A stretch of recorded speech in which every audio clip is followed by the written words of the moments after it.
COVID-19 Vaccine Damage Bill, second reading. Al? Sir Christopher Chope. Madam Deputy Speaker, it's a pleasure to move the second reading of the COVID-19 Vaccine Damage Bill, which is a very hot topic. And this bill is about all those who have suffered injury or even death as a result of enlisting in the war against COVID by being vaccinated. Essentially, what the yellow card scheme shows in the most recent report, which came out, I think, on the 9th of September and covers the period from the 9th of December up until the 1st of September, it shows that there have been 435 reports of major blood clots and low platelet counts, including 74 deaths. It shows that there have been 767 cases of inflammation of the heart, a condition which is almost unheard of in medicine on a normal day-to-day basis. It shows that there have been some 35,000 reports of menstrual disorder, and there are all sorts of other effects which are set out in the comprehensive report. But it also, I think very worryingly, says that there are 1,632 reports of deaths having taken place shortly after vaccination. I think it's very important that we are able to put this issue into context, because there's a lot more damage being done to our citizens as a result of COVID-19 vaccinations than in any other vaccination programme in history.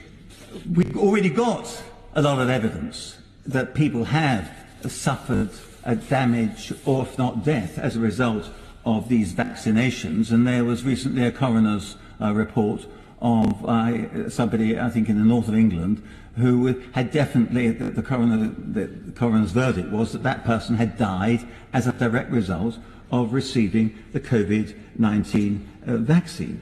It surely should be the judgment of each individual as to whether or not they are going to take the risk of having a vaccination or whether they're not going to take a risk of having a vaccination. And obviously we know that even if people are vaccinated, it doesn't mean that they are immune from COVID-19, and it certainly doesn't mean that they are incapable of transmitting COVID-19 to somebody else. So those are all issues which need to be weighed up. But going back to the Honourable Gentleman's challenge, which is basically, he seems to be suggesting that these hapless families, probably 10,000 of them, maybe more than that, who have suffered real serious damage as a result of doing the right thing. You can't ignore the fact that there is a fear out there about vaccination. And it's not, in a sense, you can't suppress reports of coroners saying somebody's died as a result of having a vaccination. You can't suppress reports. I know from my own personal knowledge of people who have suffered people in really good health, and then they had their first vaccine. And I know of one person in particular who then had a stroke and was in hospital for some time of that, and then had severe heart problems and even had to be referred to Harefield Hospital. Now, those are not just anecdotes, those are facts which are known across the country by people. The government may have not been too keen to promote that information, but I think in failing to do that, it is actually counterproductive. I think most important of all, to give some assurance to those people who are already suffering.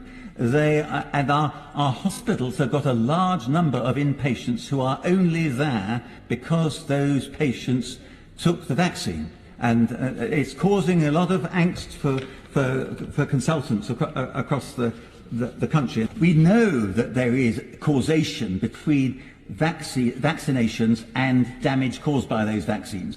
Yet the government, in a lot of its literature, seems to be denying that.